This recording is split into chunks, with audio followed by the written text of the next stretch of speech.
ini berkumpul segala faedah-faedah. Dalam kitab ini disebutkan kelebihan bulan. Seperti kemarin tentang kelebihan malam, tentang kelebihan bulan Rajab, sekalian dengan kisah cerita peristiwaan Nabi Isra dan Mi'raj. Sekarang bab pada menyatakan kelebihan Sya'ban. Kita baca dari awal. Ini suatu bab pada menyatakan kelebihan Sya'ban. Kelebihan yang terkandung di dalam bulan Sya'ban. Cuma ini kita baca, tidak kita baca dari alfabetnya yang penting-penting saja.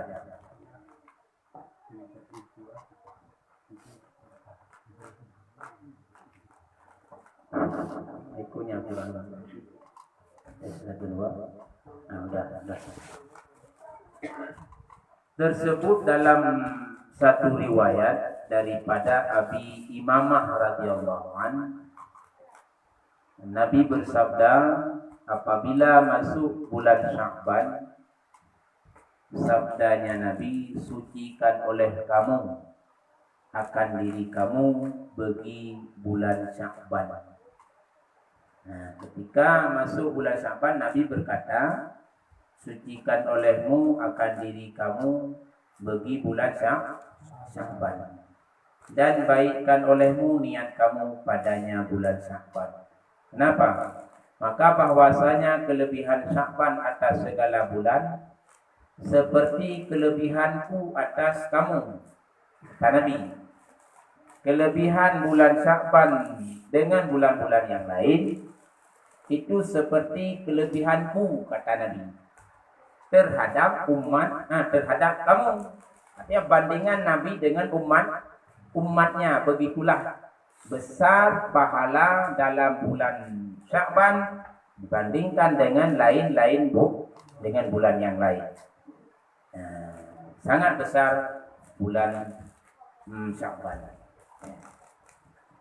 Tersebut dalam hadis Nabi sallallahu alaihi wasallam, barang siapa puasa sehari daripada bulan Sya'ban, diharamkan oleh Allah Ta'ala akan tubuhnya atas api neraka. Satu hari kita puasa dalam bulan Sya'ban. Sahaja aku puasa sunat Sya'ban, karena Allah Ta'ala. Maka Allah mengharamkan tubuh kita dalam api neraka. Tapi jangan puasa saja, sembahyang enggak, enggak mungkin. Enggak mungkin. Kita puasa saja, sembahyangnya tidak ada. Cuma mungkin Allah mengharamkan api neraka. Setelah Allah mengakui yang bahwa Allah mengharamkan tubuhnya daripada api neraka, adalah ia termasuk taulan Nabi Yusuf di dalam surga. Satu tempat dengan Nabi Allah Yusuf dalam surga. Dan diberikan oleh Allah baginya pahala Nabi Ayub. Nabi Ayub pernah merasakan sakit yang tidak pernah dirasakan oleh manusia sekarang. Apa penyakitnya? Dimakan tubuhnya oleh ulat sampai tinggal tulang. Kira-kira ada penyakit yang begitu? Belum pernah kita mendengar, ya. Nauzubillah. Mudah-mudahan enggak usah ada. Artinya Nabi Allah Ayub ditimpa musibah penyakit yang luar biasa sampai dimakan tubuhnya oleh ulat. Nabi Ayub mengadu kepada Allah, wahai ya Allah, tinggalkan lidahku supaya aku berzikir kepadamu. Yang kedua, ya Allah, tinggalkan hatiku supaya dengan hati ini aku ingat kepadamu. Maka dua, daging, lidah dan hati tidak dimakan ulat. Sementara yang lain semuanya dimakan oleh ulat. Seandainya hari ini ada penyakit, sungguh kita mungkin tidak bisa menahannya. Tapi Nabi Ayub begitu sabar. Tinggal tulang. Tinggal hati dengan lidah yang untuk berzikir kepada Allah. Tapi Nabi Ayub sabar kepada Allah. Pahala yang seperti itulah Allah berikan kepada umat Muhammad apabila umat Muhammad tersebut mau berpuasa 1 hari saja di dalam bulan Syawal. Kemudian Allah berikan pahala seperti Nabi Daud. Maka jika dia sempurnakan puasanya sebulan, dalam bulan Sya'ban ini kita puasa sebulan sekaliannya. Niscaya dimudahkan oleh Allah atasnya sakaratul maut. Dimudahkan oleh Allah atasnya sakaratul maut. Oleh para ulama sufi mengingat ke sakaratul maut ini, sehingga beliau para ulama tasawuf mereka itu selalu yakin beramal. Kenapa? Mengingat luar biasa sakitnya ketika kita dalam keadaan sakaratul maut. Makanya untuk kita menghindari daripada kesusahan ketika sakaratul maut, kita puasa sebulan penuh. Mungkin ini enggak mungkin kita terbagi ke belakang, sudah pertengahan. Sudah 12. Hari ini 12, malam ke-13. Tak mungkin lagi. Ini berarti dari sini kalau misalnya rencana kita untuk berpuasa untuk menghindari dari sakaratul maut. Karena luar biasa dahsyat ketika dalam keadaan sakaratul maut. Ada satu ulama sufi zahid lagi. Beliau punya murid yang luar biasa banyak. Namanya Abu Quhafah. Ada disebutkan di dalam cerita, kalau enggak salah tasawuf juga. Ketika beliau dalam keadaan sakaratul maut, para murid-muridnya penuh di sampingnya untuk mengucapkan La ilaha illallah. Abu berpaling. Kali kedua, La ilaha illallah, juga berpaling. Kali kedua. Kali ketiga oleh murid-muridnya mengucapkan lagi La ilaha illallah. Begitu tata cara kita melihat orang dalam keadaan sakaratul maut ataupun dalam keadaan nazar. Itu yang kita ucapkan. Jangan kita panggil bapak. Jadi kalau kita panggil bapak, takut dia mati bapak terakhir. Bukan la ilaha illallah. Makanya enggak usah kita panggil namanya. Kita mengucapkan, misalnya kadang-kadang kita bisik pun dalam telinganya boleh juga. Jangan besar kali kita ucapkan La ilaha illallah. Misal dia enggak ada pun dia jawab, tapi dia tidak ada berpaling. Berarti sudah cukup sekali. Seperti Abu tadi berpaling dia. Maka setelah 3 kali oleh muridnya mengucapkan kalimah la ilaha illallah, ketiga kali Abu berpaling.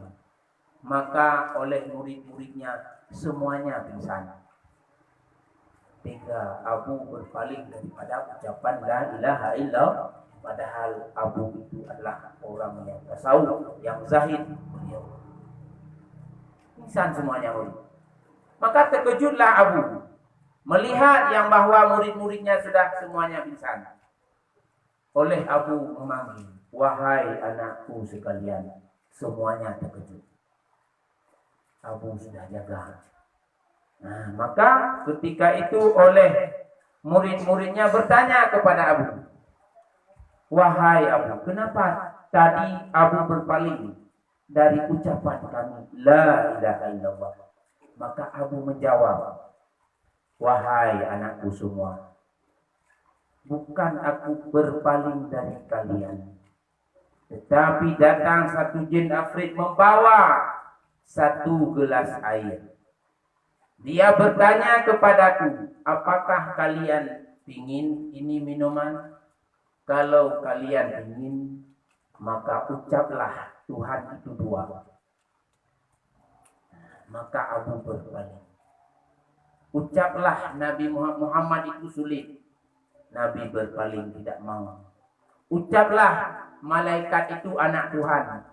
Nah, Abu berpaling juga. 3 kali berpaling bukan dari muridnya, tetapi dari jin afrit yang membawa satu gelas air. Maka disebutkan dalam kitab-kitab yang lain, kitab Daqaiqul Akhbar, ceritanya dalam kitab Daqaiqul Akhbar ya. Ketika kita dalam keadaan sakaratul maut itu, apabila ada air yang di dalam dunia ini, air laut dan air-air yang semuanya yang ada dalam dunia, dituangkan ke dalam mulut orang yang dalam keadaan sakaratul maut, belum juga puas. Nah, itulah yang dahsyatnya dalam keadaan sakaratul maut. Tapi kalau seandainya kuat iman, maka kita berpaling daripada jin afrit. Seandainya kita tidak kuat imannya, sungguh kita ucapkan apa yang dituntut oleh jin afrit supaya mendapat air tadi. Padahal setelah kita mengucapkan, maka kita sebelum keluar iman jadi kafir. Na'udzubillah. Maka setelah kita keluar iman, maka dikasihlah air. Atau boleh jadi enggak dikasih. Nah, maka amalan di dunia inilah yang menjadi benteng daripada jin afrit tadi. Ketika kita dalam keadaan sakaratul maut, itulah yang dia bawa di hadapan kita. Kalau iman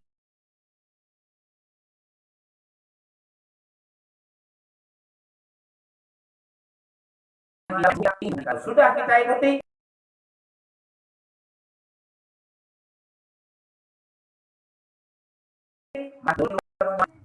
ini sakaratul maut. Maka kita harus mengetahui maut supaya kita mempersiapkan sebelum datangnya sakaratul maut.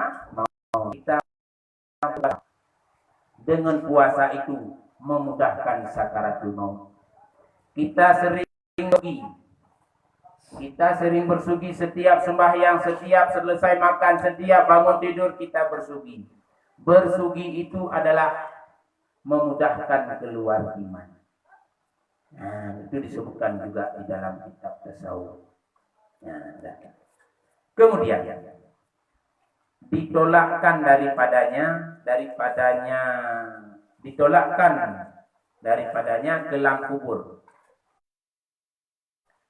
Dengan sebab kita puasa sepenuh bulan Syakban, kelam kubur ditolakkan. Artinya terang di dalam kubur kita dengan sebab amalan puasa di dalam bulan Syakban sebulan penuh. Dan dilepaskan haru-hara mungkar wa nakir. Orang kampung cuma mengantar sampai ke kuburan. Anak, istri tidak mau satupun yang ingin menemani kita di kuburan, tidak ada. Tentu pulang ke rumah.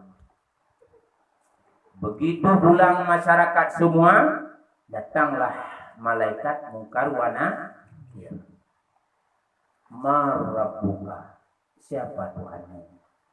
Wa ma nabiyuka, siapa nabimu? Wa ma imamuka, siapa imammu?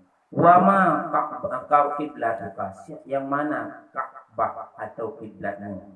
Maka kalau seandainya iman kita kuat, amal kita penuh di dalam dunia, kita menyembah Allah sehari semalam 5 waktu, tentu kita bisa menjawab Allahu Rabbi, Muhammadun Nabiyyi, wal mu'minuna wal mu'minatu ikhwani, wal Ka'batu kiblati, Al-Qur'anu imam.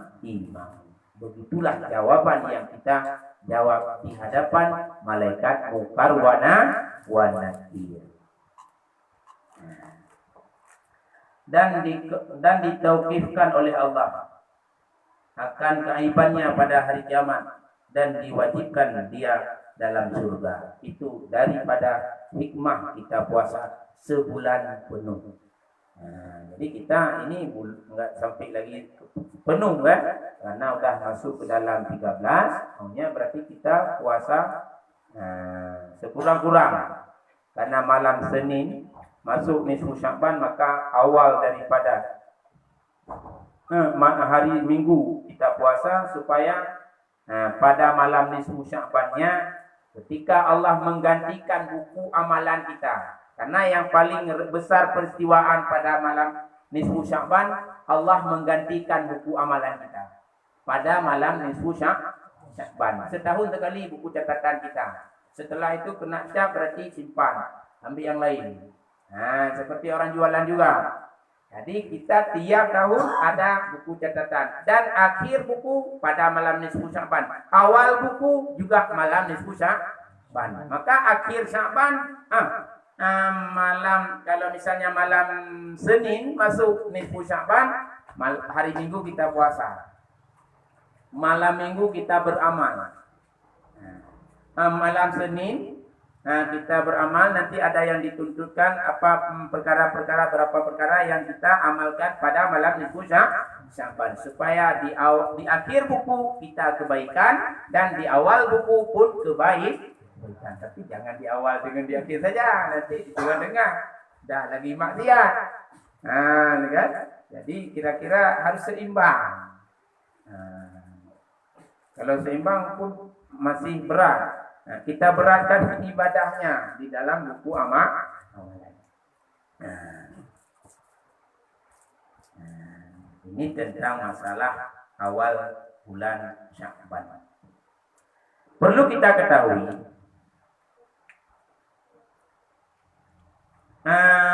Nabi Sallallahu Alaihi Wasallam, lagi daripada Nabi Sallallahu Alaihi Wasallam, adakah kamu ketahui karena apa dinamakan Sya'ban? Bulan ini kenapa disebutkan dengan Sya'ban? Maka sembah sahabat, sembah akan sahabat.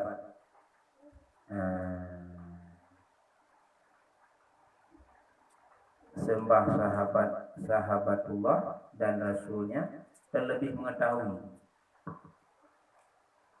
Begini jawabannya. Rasulullah yang terlebih mengetahui. Jawaban dari sahabat, Rasulullah yang lebih mengetahui. Maka oleh Rasulullah bersabda, dinamakan bulan ini bulan Sya'ban karena bahwasanya bercabang-cabang padanya kebaikan yang amat banyak. Disebutkan bulan ini bulan Sya'ban karena Allah berikan bercabang-cabang kebaikan. Karena Sya'banun itu cabang artinya. Ini pohon kayu. Tadi pohon ini ada cabangnya. Ya.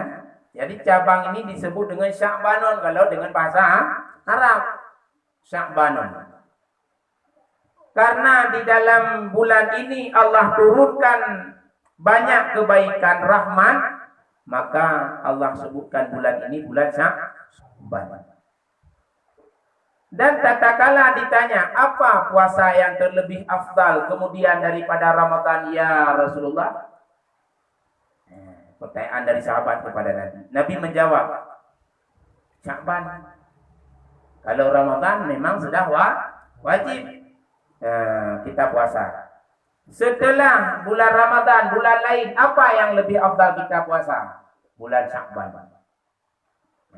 Bulan Sya'ban. Karena di dalam bulan Sya'ban itu banyak rahmat yang Allah turunkan dan banyak kebaikan yang Allah berikan kepada hambanya. Kemudian kita lihat lagi dari kalimat Sya'banun. Sya'banun itu diawali dengan huruf Shin. Sya'banun. Shin, Sya'banun. Shin itu ada maknanya juga. Sin artinya menunjukkan syarfun, kemuliaan. Syarfun artinya kemuliaan. Kemudian yang kedua huruf apa? Sya'banun, ain, menunjukkan ulwi, ketinggian. Allah memberikan ketinggian kepada hambanya.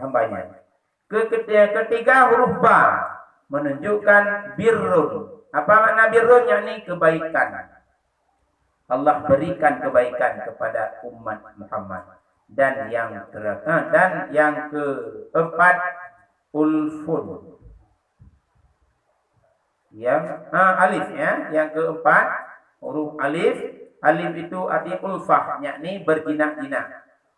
Dan yang terakhir nun, menunjukkan nun itu cahaya. Inilah pemberian Allah kepada hambanya di dalam bulan Sya'ban. Pertama syarfun, kemuliaan. Kedua birrun, kebaikan. Ketiga ainun, ulwi, ketinggian. Keempat ulfun, berjinak-jinak. Kelima nur, cahaya. Itulah yang Allah berikan kepada hambanya di dalam bulan Sya'ban.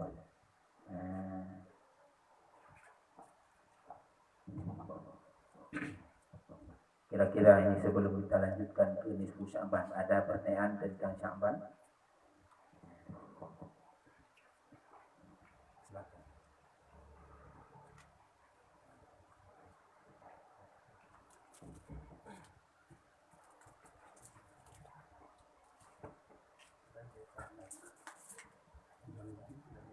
Kalau lebih dari satu kali, gimana punya puasanya? Lebih gimana saya? Lebih dari satu hari. Lebih bagus. Lebih satu hari lebih bagus. Tadi kan gambaran cuma satu hari. Tadi sebulan lebih bagus. Memudahkan sakaratul maut. Almarhumah mama dari abun kami 3 bulan, Rajab, Sya'ban, Ramadan. Rajab, Sya'ban ini puasa sunat, tapi full 3 bulan berturut-turut puasa. Ini orang tua. Dah almarhumah, mama dari abun kami di pesantren. Waktu masih kita di pesantren, beliau masih ada. Setiap masuk bulan Rajab, Sya'ban, Ramadan 3 bulan itu full puasa. Inilah hikmah yang Allah berikan. Mudah dalam keadaan sakaratul maut.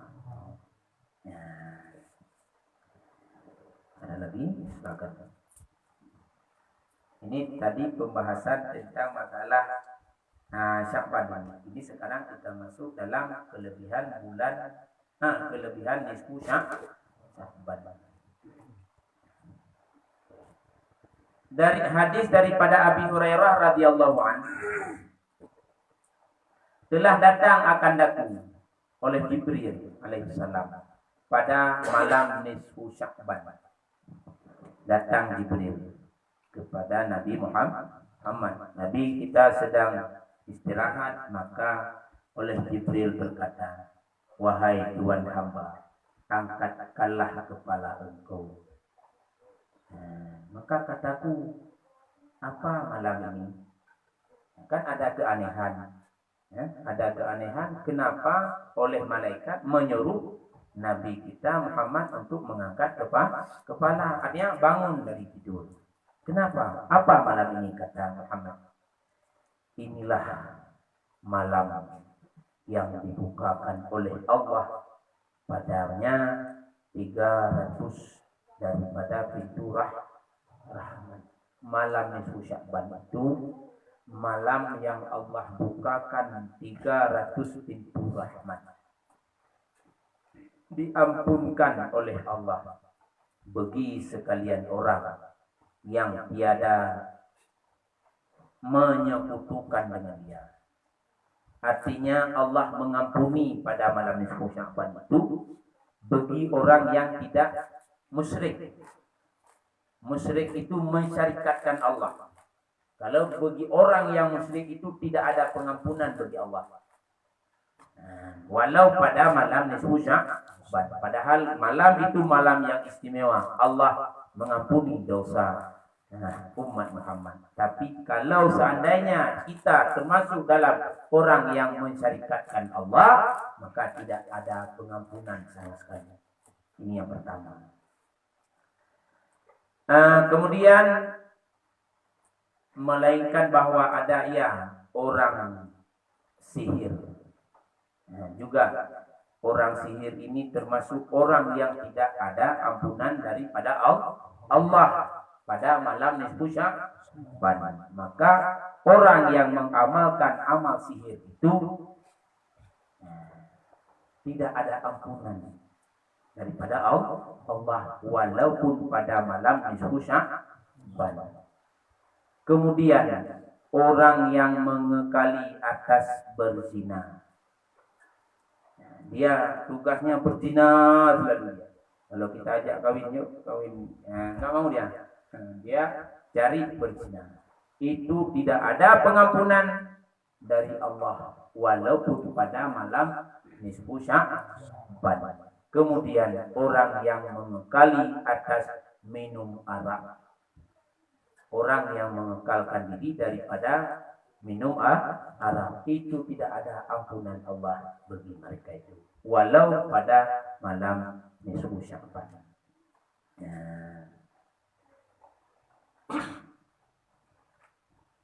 Kalau ke depan ini ada tambahannya lagi. Di sini musawwir. Musawwir ini orang yang membuat rupa hewan. Jikalau tiada banding sekalipun, contoh seperti kuda dan kuda bersayap. Kita tukang buat gambar patung, itu tidak ada ampunan daripada Allah walau pada malam nisfu Sya'ban. Kira-kira mengerti musawwir itu?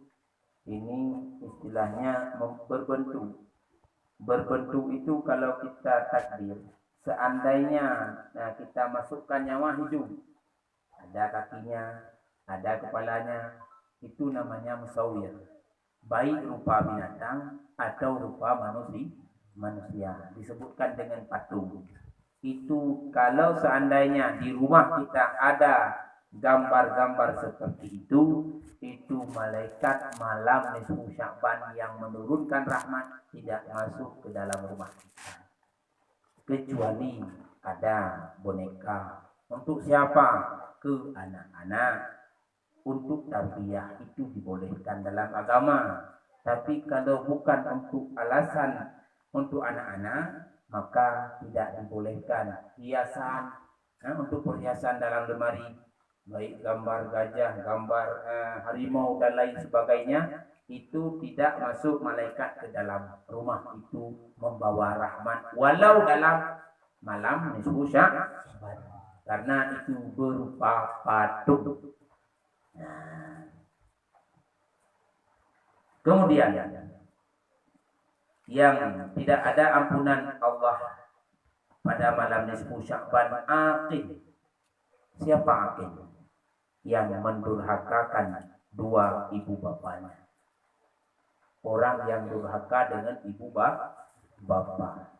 Itu walau pada malam nisfu Sya'ban Allah bukakan pintu langit, Allah terima doa yang dimohon oleh anak Adam, oleh umat Muhammad pada malam itu. Pintu langit itu 7 pintu langit terbuka semua. Malaikat yang ada pada langit pertama menyeru kepada umat Muhammad, wahai umat Muhammad, kemenangan bagi kalian yang malam ini sedang rukuk kalian. Pada langit yang kedua juga malaikat menyeru kepada isi bumi, kepada umat Muhammad, kebahagiaan bagi kalian yang dapat sujud pada malam ini. Ini pada malam nisfu Sya'ban. Maka disebutkan nisfu Sya'ban itu malam yang makbul doa. Nisfu Sya'ban itu malam yang terbuka pintu langit, makbul doa. Malam yang dimakbulkan doa, yang diijabahkan doa oleh Allah, tidak ada penghalang. Ada 5 malam. Pertama malam nisfu Sya'ban. Kedua malam Lailatul Qadar. Ketiga malam hari raya Idul Fitri. Malam hari raya Idul Adha. malam Jumat ini mustajabah doa, kecuali ada penghalang masing-masing sama kita sendiri. Apa penghalangnya? Pertama, tinggal sembahyang, seperti yang sudah kita ketahui kemarin. Gara-gara kita tinggal sembahyang, maka menjadi penghalang doa. Tapi tidak boleh kita buruk sangka kepada Allah. Apa Allah nggak terima? Ini udah berapa tahun lewat puasa? Kata Ustaz, puasa asal puasa itu diterima doanya. Tapi kita nggak sadar yang bahwa diri kita ini banyak tinggal puasa, banyak tinggal sembahyang. Tidak pernah kita kata. Maka walau di dalam tempat mustajabah, karena posisi tubuh kita menghalang daripada doa, juga tidak diterima oleh Allah. Yang kedua, boleh jadi diterima doa kita. Mungkin dalam ilmu Allah belum saatnya yang kita minta itu kepada kita. Allah yang lebih mengetahui kapan waktunya. Misal kita minta, ya Allah ya Ghani ya Hamid, wahai yang kaya, kayakanlah kami dengan rezeki yang halal, yang engkau halal ya Allah. Tapi sampai sekarang belum juga misalnya kita kaya-kaya. Kita begini hari ini baik kita bayang, kita sangka kaya itu berarti ada mobil mewah, ada rumah bertingkat, ya, ada kebun kadang 1000 hektar. Begitulah kita bayang kaya. Tidak sadar kaya itu bisa kita melihat itu kaya. Tidak tahu masih bisa bicara itu kaya, masih bisa berjalan itu kaya. Cuma yang kita bayang yang kekayaannya. Jadi boleh jadi kekayaan kadang yang kita minta itu belum waktunya. Contoh misalnya, anak-anak misalnya datang ke pesantren, dia selalu ya Allah jadikan aku ulama ya Allah. Karena posisi dia masih kecil, tidak mungkin oleh Allah memberi dia langsung menjadi ulama. Tapi begitu Allah berikan dia jadi ulama, takabur. Jadi Allah terima doa. Allah terima doa yang kita mohon apabila kita sesuai dengan syaratnya.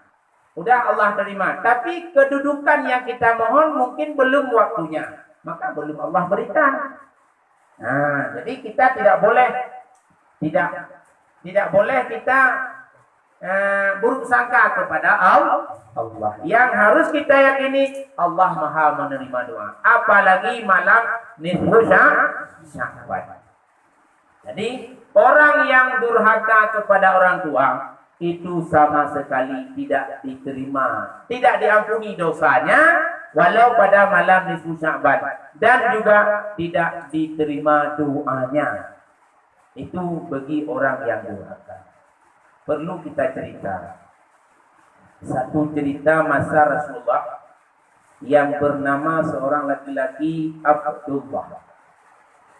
Disebutkan di dalam kitab Tuhratun Nasihin.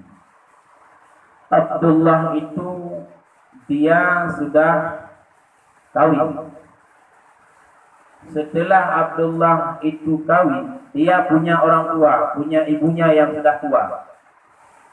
Pada satu saat, oleh Abdullah itu mengusir ibunya dari rumahnya. Padahal bukan rumahnya, rumah ibunya.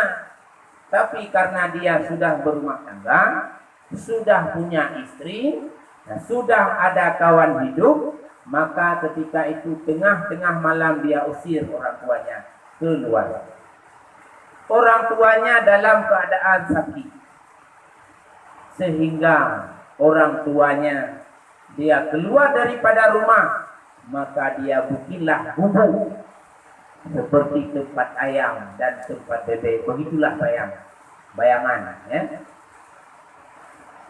Maka pada satu saat oleh Abdullah dalam keadaan sakit berat, maka oleh Abdullah ketika dalam keadaan sakit berat itu tibalah yang namanya sakaratul maut, ya, yang di belakang tadi sakaratul maut. Dalam keadaan naza'a itu tidak bisa keluar nyawanya. Oleh istrinya mengucapkan la ilaha illallah, tidak bisa dia ucapkan. Sehingga oleh istrinya mengadulah kepada Rasulullah. Wahai Rasulullah, suamiku dalam keadaan nazak, dalam keadaan sakaratul maut. Maka pada saat itu oleh Rasulullah memanggil para sahabat-sahabatnya,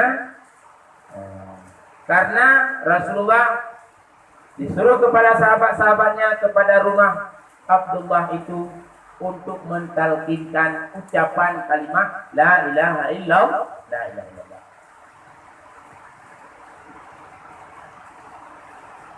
Sampai sahabat yaitu Abu Bakar, Umar, Utsman datang ke rumah Abdullah, maka ketika itu oleh sahabat itu mengucapkan kalimat la ilaha illallah.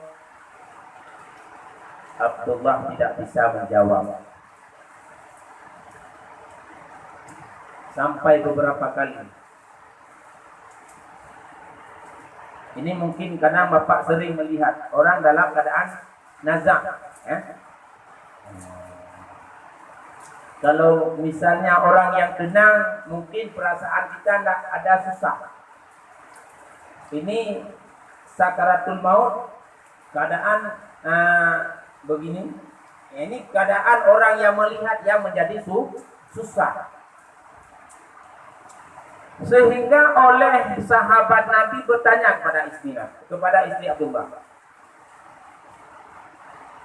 Ini minta maaf. Sebenarnya Abdullah apa yang sering dia lakukan? Kenapa bisa terjadi dia begini?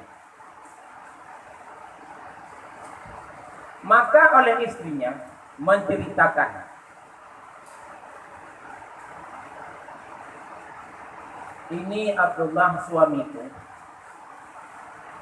pernah pada satu malam mengusir ibunya dari rumah. Maka oleh sahabat semuanya tercengang, heran, kenapa bisa terjadi?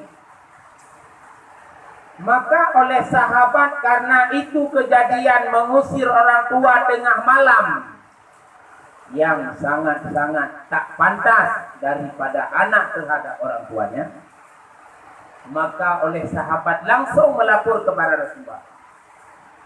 Wahai Rasulullah, rupanya Abdullah itu dia pernah mengusir orang tuanya tengah malam. Padahal orang tuanya sakit, tapi rela anak itu mengusir ibunya tengah malam. Maka dengan sebab itulah sahabat meyakini yang bahwa Abdullah kendalanya dengan sebab aqim ini, yaitu durhaka kepada orang tua. Maka datang Rasulullah ke rumahnya Abdullah, mendengar cerita daripada seorang istri Abdullah, maka langsung oleh Rasulullah bertanya, di mana posisi ibundanya sekarang? Oleh istrinya menceritakan, dekat juga dengan rumah kami. Di belakang rumah kami posisi ibundanya. Maka datanglah Rasulullah kepada rumah ibundanya, mengucapkan assalamualaikum. Waalaikumsalam. Rupanya ibunya dalam keadaan sakit juga. Wahai ibunda, engkau ketahui yang bahwa Abdullah dalam keadaan sakaratul maut? Mamanya tidak tahu. Wahai ibunda, kami sudah melihat Abdullah dalam keadaan sakaratul maut. Kami mengucapkan kalimah la ilaha illallah, beliau tidak bisa menjawab. Saya mendengar daripada cerita istrinya yang bahwa anak ibu pernah mengusir ibu tengah-tengah malam. Apakah betul? Kalau seandainya betul dengan kerendahan hati, hari ini saya untuk meminta maaf kepada Abdullah dari ibu. Oleh ibu mengucapkan, wahai Muhammad, kalau kemaafan di mulut ini tidak bisa aku keluarkan kepada Abdullah. Kenapa? Karena Abdullah itu dulu dalam kandunganku 9 bulan. Setelah itu aku lahirkan taruhan nyawa. Kemudian setelah aku lahirkan, aku besarkan dia. Dari pagi aku mencari nafkah sampai siang, sampai sore demi dia. Sampai dia sudah besar. Sampai dia sudah punya istri, sudah punya kawan. Maka dia rela tengah malam dia mengusirku. Maka tidak bisa aku ucapkan dengan lidah ini kemaafan. Tidak, selama hidupku, kata ibunda dari Abdullah. Maka Rasulullah menangis.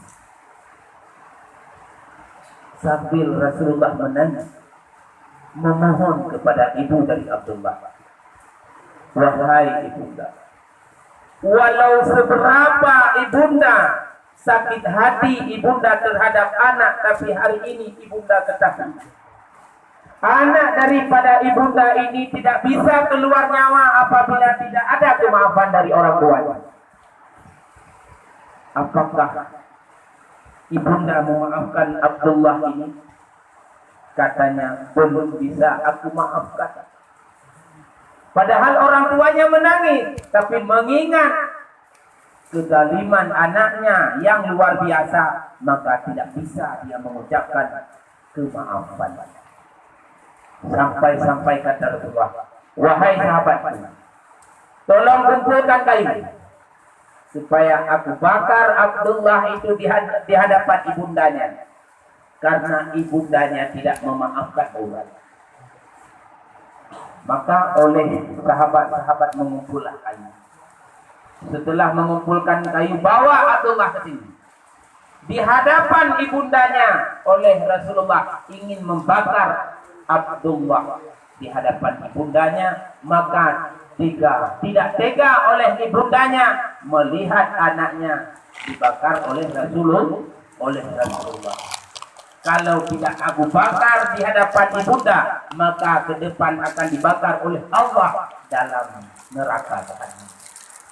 Maka dengan sebab itulah, dengan kerendahan hati, ibundanya mengucapkan kemaafan terhadap Abdullah. Ketika itulah Abdullah bisa keluar nyawanya.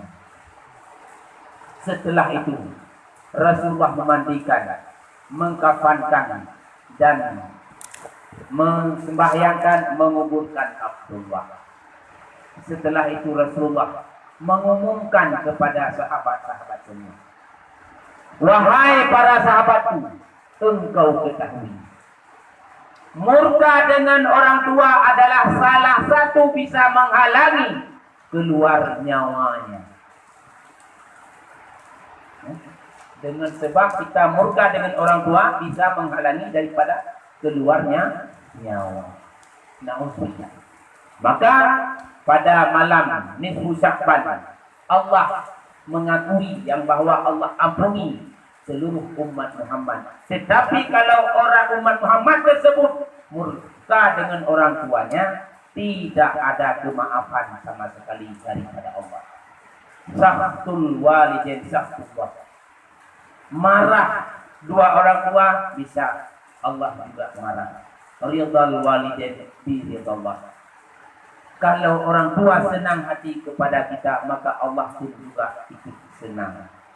Nah, jadi sebelum datang malam nisfu Sya'ban, apabila di dalam kalangan kita ini pernah mengucapkan perkataan kasar ke orang tua dengan kelapangan dada, dengan kerendahan hati, kita cium tangan orang tua kita untuk kita minta maaf ke orang tua dengan sebesar-besarnya. Karena kita anak ini Tidak seperti kasih sayang orang tua terhadap anak. Dari anak kepada orang tua tidak sama. Maka kita minta maaf sebelum datangnya malam nisfu Sya'ban, malam Senin. Kalau seandainya masih punya orang tua. Kemudian kira-kira ada pertanyaan dulu. Ya silakan. Jadi dalam pengajian kita malam dimana ada di dalam hidup kita berupa patung 1 menit apabila kita beri apabila lengkap hati segala macam rintangan dengan kepala-kepala lengkap. Malaikat pada malam itu, pada malam nisfu Sya'ban, jangankan dekat, jangankan masuk, dekat pun tidak mau.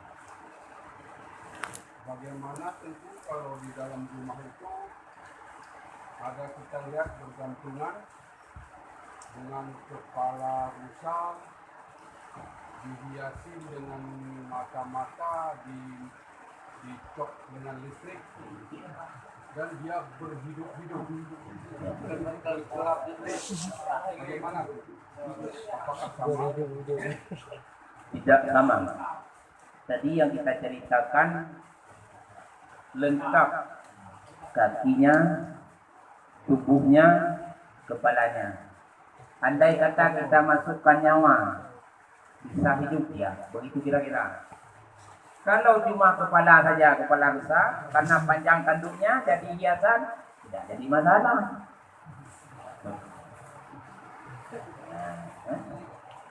Itu namanya bukan hidup binatang, lampunya karena lampu besar. Tidak jadi masalah.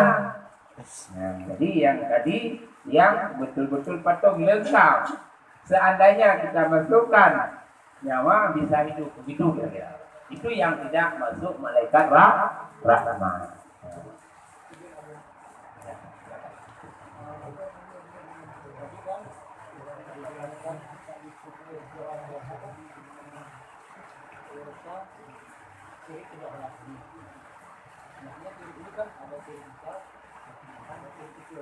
Ya.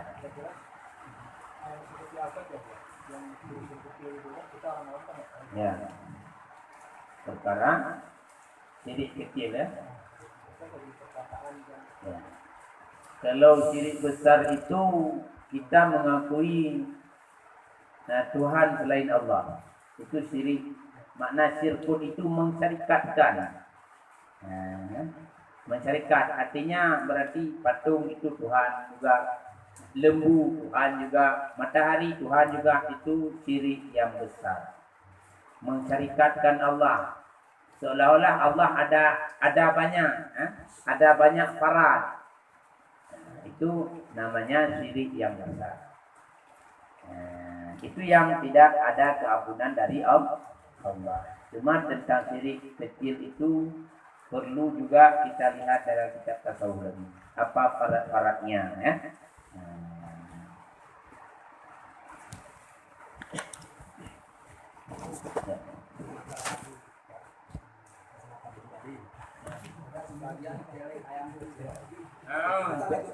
Celeng. Sebabnya bambu aja kita buat. Boleh. Jeleng. Ini bukan untuk anak-anak. Kalau untuk anak-anak kita kata untuk mainan kan. Ini untuk bapaknya. Jeleng ayam. Enggak boleh. Jawabannya. Gantungan kunci. Misalnya gambar apa? Patung. Enggak boleh. Yang kata sebelah itu masih kita itu terdengar. Potong lehernya. Ya. Kita kan mungkin sakit, kan ke dokter berapa kali sudah masih disembuhkan. Jadi kadang ada misalnya kita pergi ke orang kita kan, dia tuh orang yang kerja pergi ke Dukun lah. Dukun. Oh. Ya.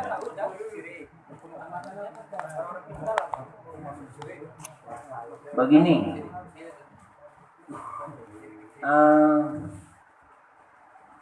Ke doktor pun jadi masalah kita.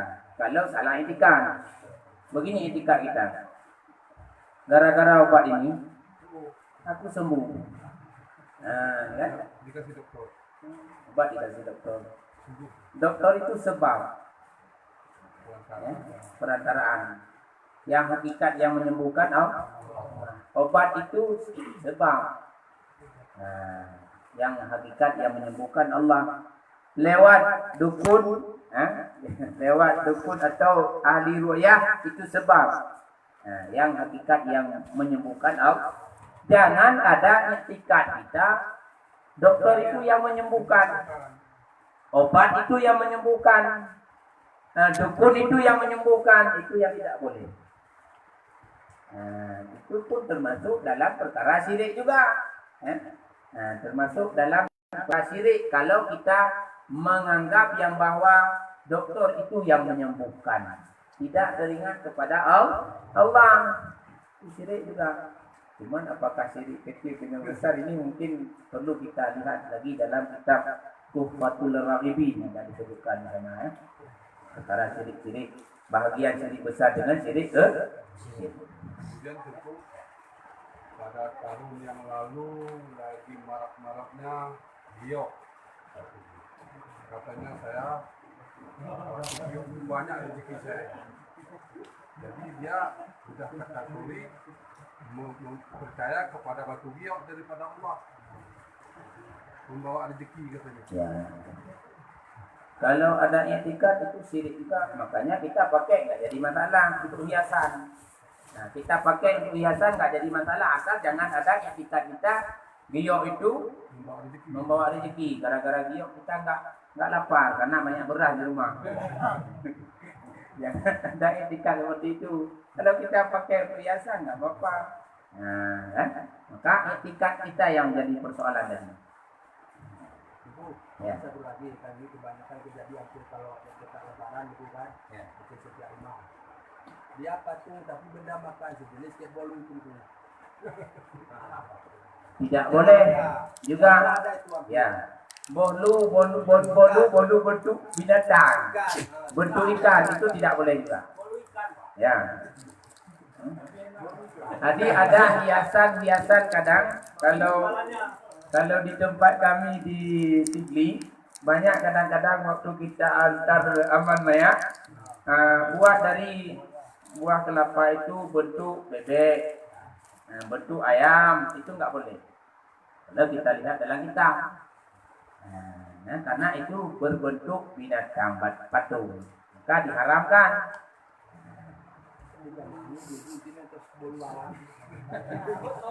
Daripada bolu ayam bolu biasa aja kan. Jangan bolu yang berbentuk binatang, itu tidak boleh. Ya. Kemudian kita lanjutkan kepada amalan-amalan yang kita amalkan pada malam nisfu Sya'ban. Ini kalau boleh ditulis. Kemarin ada saya kirim ke WA pengajian amalan-amalan malam nisfu Sya'ban. Nah, kita baca dulu di sini. Dan amal-amalan yang dituntutkan pada malam nisfu Sya'ban. Ini kalau kita baca sampai habis banyak pembahasannya. Yang pertama, mendirikan pada malam nisfu Sya'ban. Mendirikan pada malam nisfu Sya'ban. Yaitu kita mendirikan dengan berbuat ibadah. Setengah daripada amalan kita dalam malam nisfu Sya'ban, apabila sudah ia selesai dari mengerjakan sembahyang maghrib dan sunat rawatib maghrib, kata Imam Sahrul Razi yang punya kitab Sahibul Awarif Al-Ma'arif, dibaca Yasin. Nah, setelah berarti sembahyang ba'diyah maghrib, kita baca Yasin. Apakah saat kita baca Yasin? Bahwa dipanjangkan oleh Allah umurnya di dalam berbuat taat. Ya Allah, dengan berkat Yasin yang kami baca ini, panjangkanlah umur kami di dalam berbuat taat. Ini yang pertama, Yasin yang pertama. Kemudian dibaca doa nisfu Sya'ban. Doa nisfu Sya'ban ini banyak disebut di dalam kitab Jam'un, dalam kitab Yasin Majmu' Syarif. Dalam Yasin Majmu' Syarif ada nanti dilihat doa malam nisfu Sya'ban ya. Jadi setelah baca Yasin, baca doa nisfu Sya'ban. Kemudian Yasin yang kedua, karena 3 kali kita baca Yasin. Yasin yang kedua, ya Allah, dengan berkat Yasin ini luaskanlah rezeki yang halal dan yang berkah, serta kayakan kami dari manusia. Boleh kita baca, kita berdoa, diberikan luas rezeki, halal rezekinya, diberkahi rezekinya supaya kita jadi orang kaya yang berkah. Itu pada pada Yasin yang kedua. Kemudian dibaca doa nisfu Sya'ban. Yasin ketiga dibaca, diniatkan minta dimatikan dalam husnul khatimah atau selamat iman. Kemudian dibaca doa ini. Yasin yang ketiga, ya Allah, dengan berkat Yasin ini pada malam nisfu Sya'ban, berikanlah selamat iman kami di dunia dan di akhirat, dalam hidup dan juga ketika mati, dan setelah mati selamat iman, dan ketika mati kita dimatikan dalam keadaan husnul khatimah. Arti husnul khatimah, baik akhir, dapat kita mengucapkan kalimat la ilaha illallah. Karena dalam satu hadis Nabi, barang siapa di akhir hayatnya mengucapkan kalimat la ilaha illallah, dakhalal surga. Itu yang pertama setelah maghrib. Kemudian doanya ini, Allahumma ya dal manni wa la yamun wa alaika ya dal jalali wal ikram. Nanti kita kirim ke WA ya. Ini janji dengan ibu-ibu, kita tulis doa ini karena panjang doanya. Jadi kita copy, kita bagi karena malam Senin kita pakai. Itu amalan yang pertama setelah maghrib pada malam nisfu Sya'ban. Dan setengah daripada yang dituntutkan malam nisfu Sya'ban memperbanyakkan istighfar. Astaghfirullah, astaghfirullah, astaghfirullah, yang telah saya kirim ke majlis, ke WA majlis 100 kali ya. 100 kali selawat itu yang di 100 kali istighfar.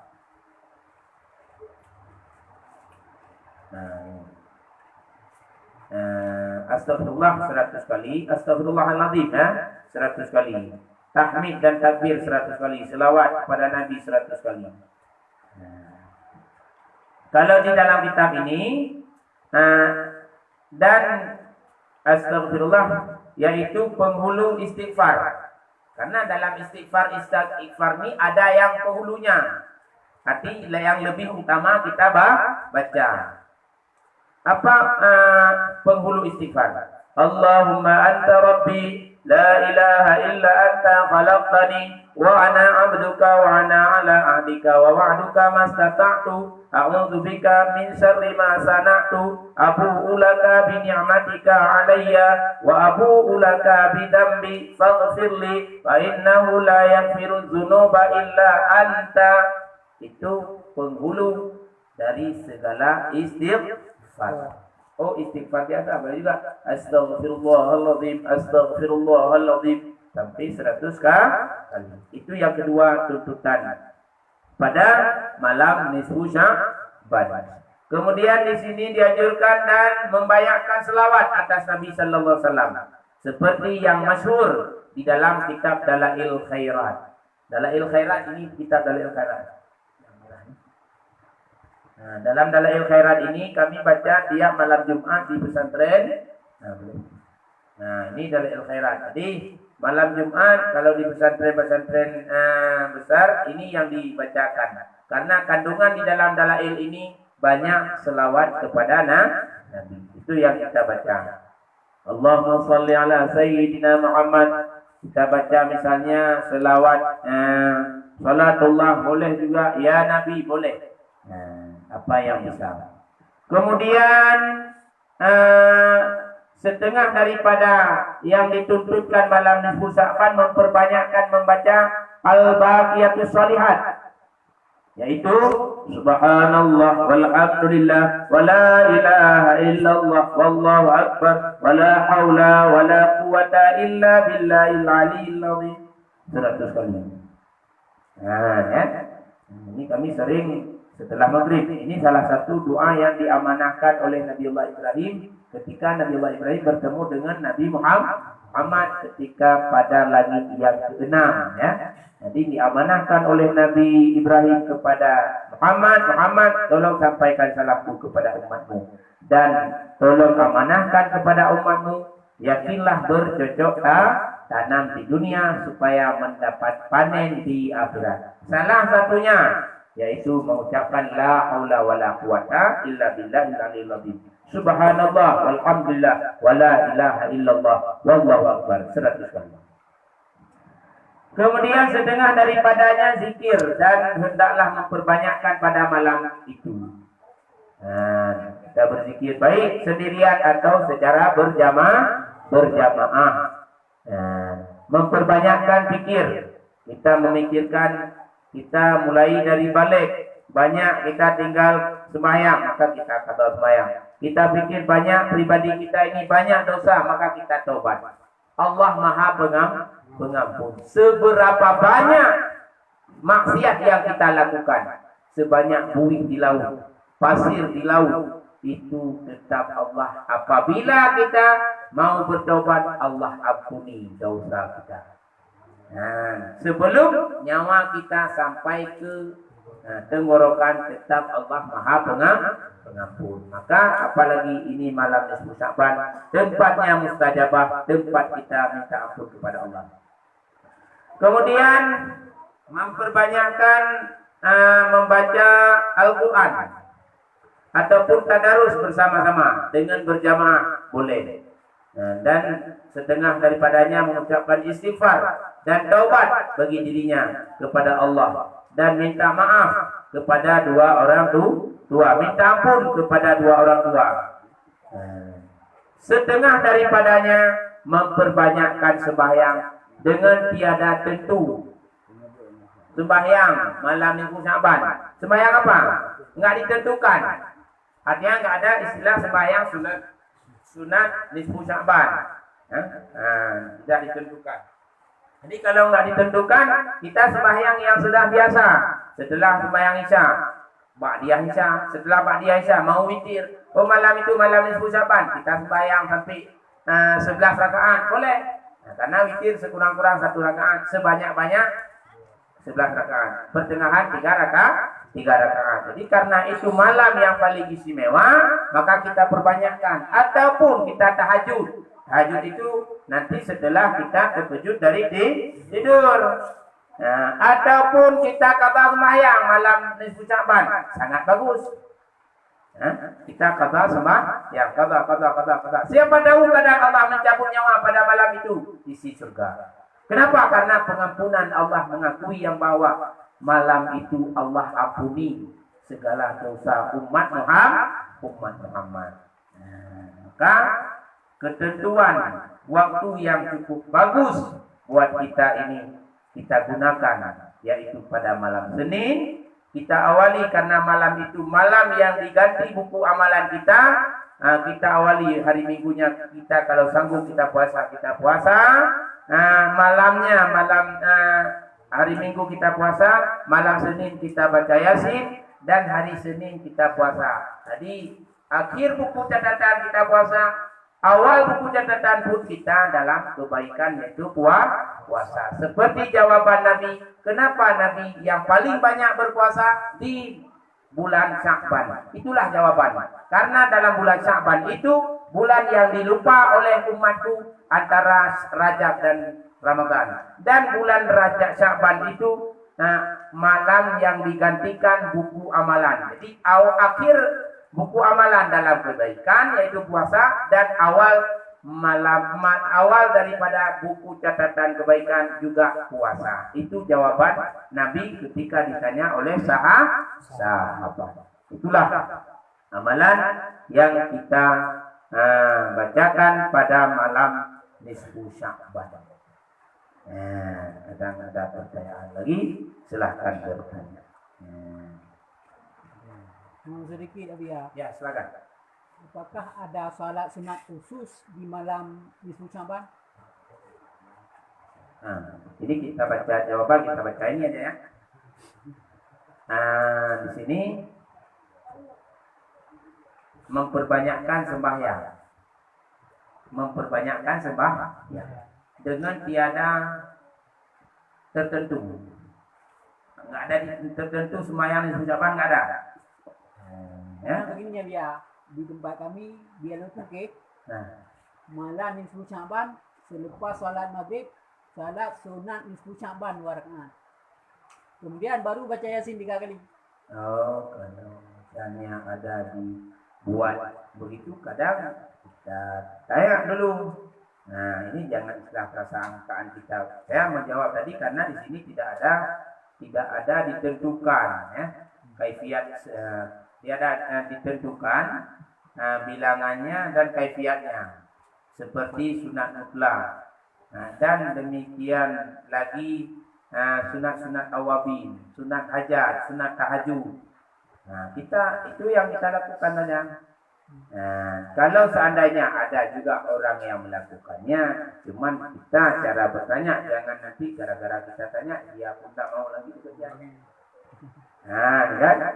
Maksudnya apa? Ada tuntutan, ada dasar. Kalau di sini berarti tidak ditentukan, sama dengan perbanyakkan sembahyang.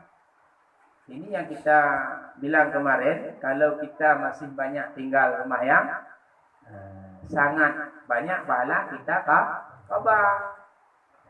Ketimbang kita sembahyang sunat-sunat mutlak, kita qada. Pahala pun lebih banyak qada ketimbang dengan sunat.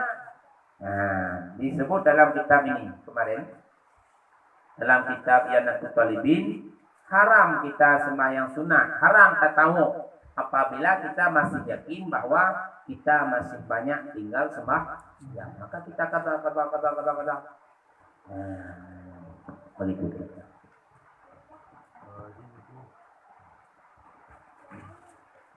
Dalam bulan Saban kan disunahkan untuk berpuasa kan gitu. Hukumnya sunnah. Nah, jadi ada kasus membatalkan melanjutkan puasa demi menghargai kan begitu.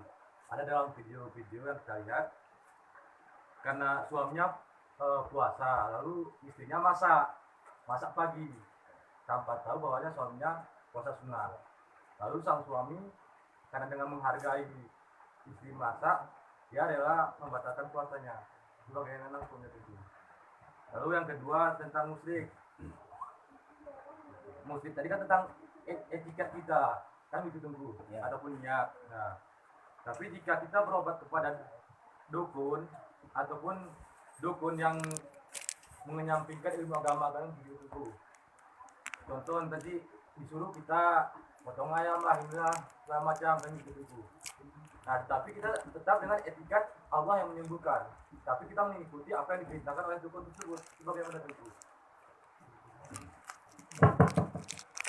Yang pertama apa pertanyaan? Puasa sunnah, menghargai istri sudah masa, sehingga kita buka puasa. Kedudukan sunat ini, kalau mau kita buka tidak berdosa, itu ketentuan kepada kita. Beda dengan puasa wajib. Kita mau qada puasa, itu haram kita buka kalau tanpa kotoran. Tapi kalau puasa sunnah, ada hidangan, bisa kita ini diundang ke Kenduri. Kan undangan itu bukan sampai ke tempat itu wajib makan, tidak sampai ke sana. Wajib datang, wajib kita penuhi undangan sampai ke sana. Udah datang kita undangan, kasih ada amplop, tapi kasih amplop pulang. Tidak wajib makan kita. Tidak wajib makan. Ini yang perlu kita ketahui. Kalau seandainya karena sudah dipaksa ini kalau nggak makan begini begitu sunat makan. Nah, itu kedudukan kalau puasa sunat buka. Tapi dalam arti untuk niat dan tujuan kita itu apakah ada pahala di samping itu coba bagaimana itu? Dengan sebab kita berbuka karena ada tuntutan dan ada alasan, maka ini satu pahala sunat juga. Nah, tapi ke atasnya itu nggak ada pahala lagi puasa. Yang di bawah ini yang kita puasa sama dengan nilai puasa setengah hari dapat pahalanya. Ya. Jadi tentang masalah kita buka di rumah alasan karena istri udah masak, terserah kepada kita. Kalau mau buka silakan, nggak kita buka nggak jadi masalah, dapat pahala sampai sore. Nah itu ketentuan kalau puasa sunat, karena makna sunat kita lakukan dapat pahala, nggak kita lakukan tidak berdosa. Nah, tapi kalau puasa wajib kita kata itu dosa kita berbuka tanpa kotoran. Yang kedua, dukun lagi ya. Kembali ke dukun. Inilah yang bukan kita menjawab dukun. Dukun ada dukun di sini. Ya. Ini sudah kita bilang tadi. Mati tidak tertentu ke dukun. Kalau etikat kita tidak artinya bukan dia yang menyembuhkan, Allah yang menyembuhkan. Cuma kita berusaha.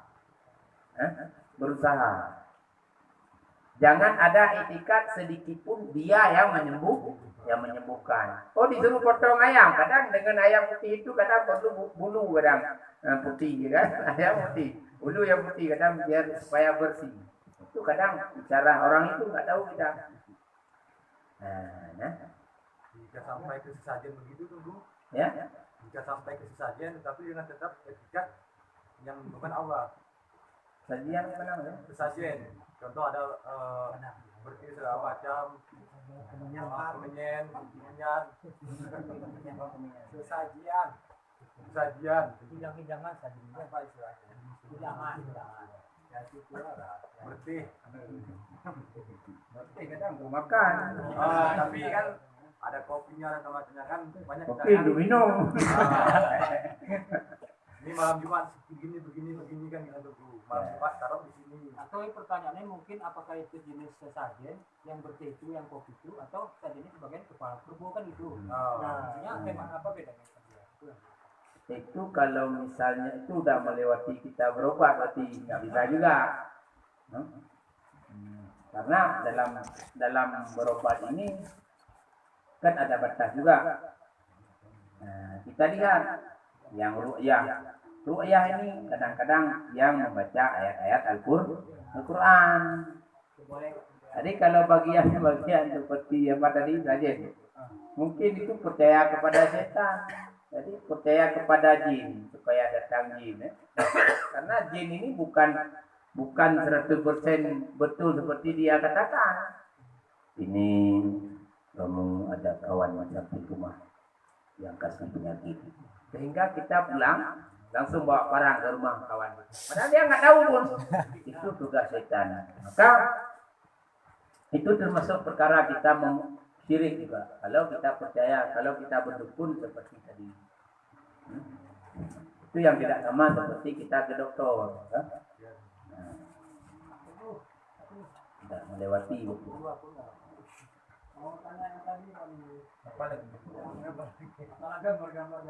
Oh, ada gambar di rumah.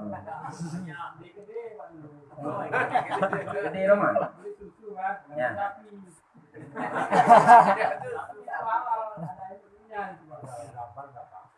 Gambarnya sapi. Ada ditulis halalnya. Enggak apa-apa. Karena sapi. Ya.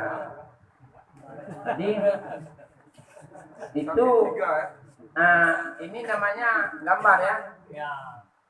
Kalau berbentuk begini namanya musawir. Jadi yang tidak boleh musawir begini, patung yang berbentuk. Walau tidak ada kejadian seperti kuda bersayap tadi. Kalau foto ini nggak jadi masalah. Jangan sampai nanti di foto kita ada ditusuk jarum supaya mati gambar. Nggak usah. Ini yang nggak boleh. Musawir yang berbentuk. Kalau misalnya ini gambar, ini nggak ada bentuk. Seandainya gambar ini haram juga, sungguh oleh pengarang kamus itu tidak mau dia gambar dalam kamus gambar-gambar binatang. Kalau seandainya tidak boleh haram membuat gambar. Makanya hukum haram itu banyak yang kita dapat dalam kamus. Nah, di awal kamus itu banyak pembahasan tentang musawir dan gambar-gambar biasa. Jadi kalau gambar biasa nggak jadi masalah. Begitu. Jadi minum terus nggak apa-apa. Dia kan tentang puasa sunat dia banyak yang bilang kalau datang tamu kita kan untuk melayani tamu kan wajib. Jadi kayak mana tuh kalau datang tamu tiba-tiba kita kan puasa sunat, apakah itu kita buka puasa? Nggak usah. Kita layani, kita kasih makan tuh dia. Kita kasih minum tuh dia. Nggak ada kita puasa makan kan. Tidak mesti kita melayani tamu ini kita pun ikut berbuka puasa, tidak. Ini cerita kalau misalnya tamu yang puasa, udah kita hidang ya, sayang, buka, nggak jadi masalah. Jadi kalau kita yang punya rumah, kita untuk memuliakan tamu, nah kita kasih minum, kita kasih makan, kita. Kalau misalnya kita mau juga layani tamu makan bersama, itu boleh juga. Karena ceritanya puasa tuh sunat. Nah, tapi tidak sampai istilahnya yang kita ini puasa sunat. Kita buka aja karena udah datang tamu. Masih bisa kita hindari ya. Tentang memuliakan tamu, kita muliakan, kita kasih minum, kita kasih makan untuk dia. Ya.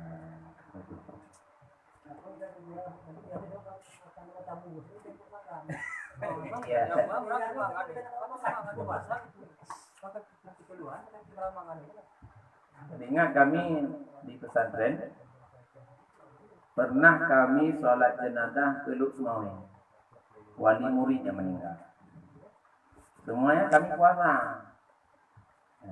Karena sampai ke sana kita dalam musafir sudah dihidang, maka kata Bun sunat buka. Buka semua. Itu puasa sunat. Puasa sunat. Kalau puasa wajib tidak boleh buka. Nah, kan? Itu puasa sunat. Kalau puasa wajib benar bisa kan? Tidak usah.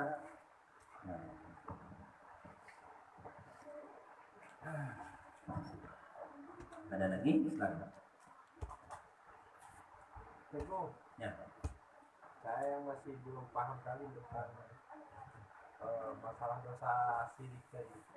Karena tidak diampuni. Dalam arti maksud tidak diampuni gimana? Apakah ketika dia sakratul maut dia belum bertobat, jadi ada amalan lain itu tidak diperhitungkan, atau memang kalau udah syirik itu dia bertobat itu tidak diampuni? Tidak, memang amalannya tidak diterima. Amalan yang dia lakukan tidak diterima. Itu makna orang yang syirik ya.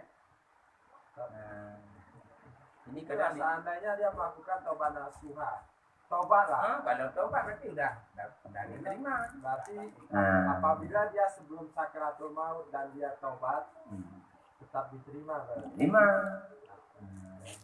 Karena syirik itu termasuk perkara dosa besar. Dosa besar, kalau kita tidak bertobat, tidak runtuh dosanya. Kalau dosa kecil, dengan berwudu, dengan kita ikut pengajian begini, itu semuanya bisa hilang dosa kecil. Tapi kalau dosa syirik itu termasuk dosa besar. Tinggal sembahyang dosa besar. Durhaka dengan orang tua dosa besar, maka harus dengan taubat. Kalau murka dengan orang tua, minta maaf ke orang tua dulu, baru diampuni oleh Allah dosa kita. Nah begitu. Jadi kalau seandainya sudah bertobat betul-betul, maka syirik, akid tadi, durhaka dengan orang tua, itu diampuni dosanya.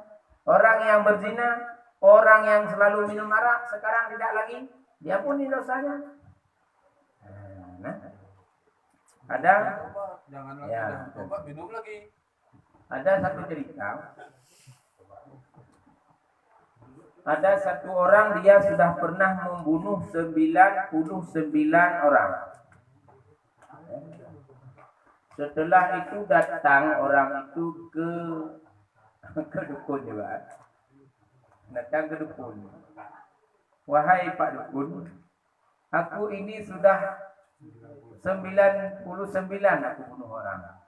Apakah masih diterima taubatku oleh Allah? Hari ini aku dah sadar. Kata Pak Dukun itu, oh kalau sebegitu banyak kamu bunuh orang, tak diterima taubatmu lagi. Maka satu lagi dukun itu dibunuh. Nah, jadi serah. Setelah 100 orang, maka berangkat lagi. Ini enggak lagi ke Pak Dukun dia. Ke orang yang alim. Berangkatlah ke orang yang alim. Wahai guru, aku hari ini sadar. Banyak sudah aku bunuh manusia. Sudah 100 orang. Apakah Allah masih menerima taubatku? Kata orang alim tadi, Allah Maha mengampuni dosa. Walau sebanyak pasir di laut. Walau sebanyak buih di laut. Kalau Anda sudah mau bertaubat, Allah Maha menerima taubat. Inna Allaha yuqbalu taubat 'abdin ma lam yu'akhir. Allah Maha menerima taubat hamba walaupun berapa banyak, walaupun apa saja dosa, selama belum sampai nyawanya ke leher, masih Allah menerima taubat.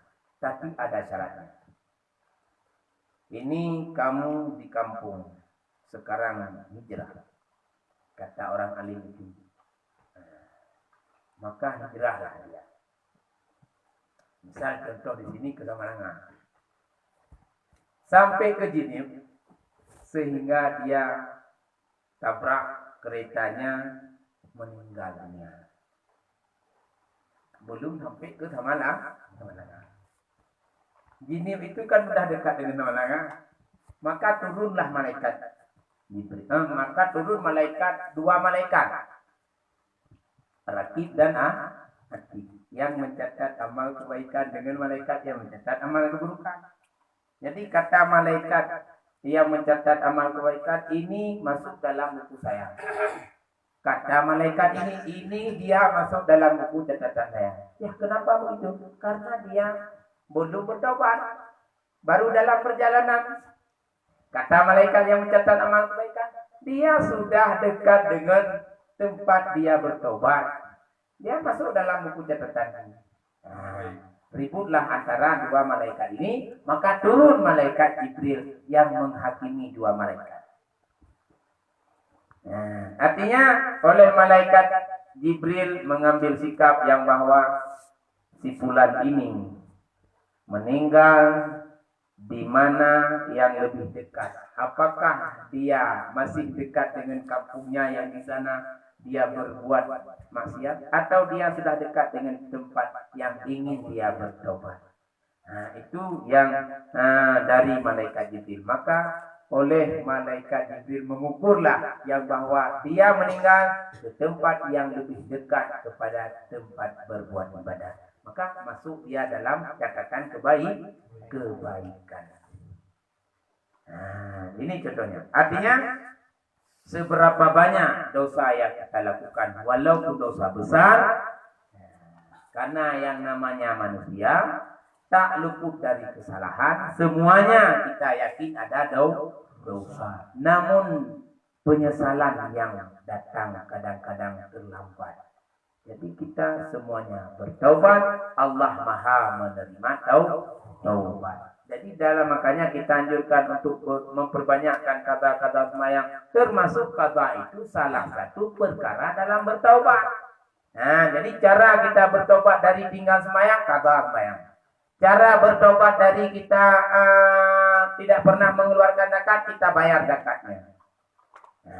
Itu caranya. Itu termasuk perkara taubat. Bukan taubat itu cuma penyesalan aja. Ya aku banyak kali tinggal semayang, kata nggak pernah. Itu berarti belum masuk dalam taubat.